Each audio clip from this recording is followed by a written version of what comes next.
Tout semble paisible à la mare de Rochefort-sur-Loire, mais cet écosystème n'a rien d'exceptionnel.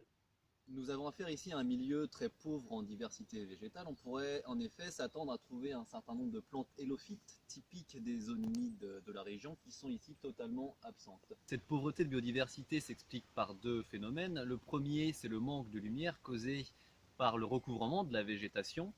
Et le second, c'est l'absence d'un gradient d'humidité continu de la berge suffisamment important pour accueillir une large communauté végétale.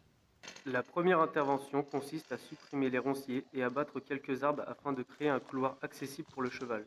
Et d'ailleurs, Fabrizio, quels sont les avantages du débardage équestre?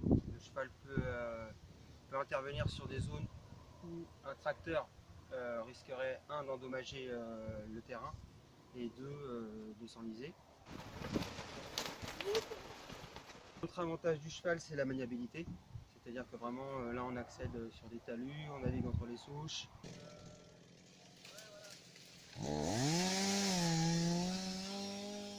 Et le troisième gros intérêt, c'est le respect du site. C'est-à-dire que là, à part le piétinement du cheval, il n'y a pas d'impact. Voilà. L'efficacité de la jument et de son débardeur permet d'éclaircir la zone à un bon rythme par tronçonnage à simple entaille directionnelle ou par renvoi au coin pour les arbres dont l'orientation pose problème.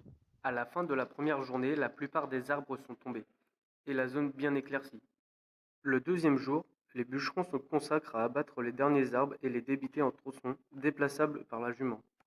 Tous les rémanents sont entreposés sur la prairie adjacente pour être ébranchés et encordés. Après 2 jours de travail, l'ouverture de la zone est aboutie et la création des hébenges et plessés bien entamée. Ces anciennes techniques rurales permettent de réaliser de véritables protections végétales à partir de jeunes arbres de la lisière et les branchages issus de l'abattage.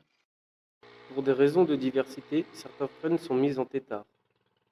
Phase suivante du chantier, sortir les souches et façonner la berge afin d'obtenir une pente douce, gage d'un gradient d'humidité favorable à l'émergence d'une communauté d'élophytes.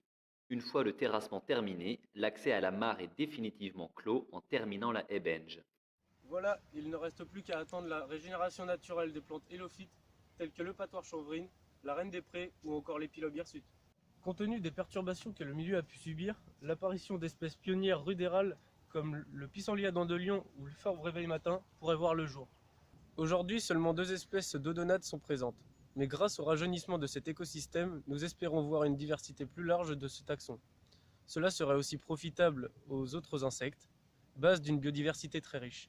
Pour la préserver, il sera nécessaire de régulièrement entretenir cette zone humide afin d'éviter l'émergence d'un boisement monospécifique.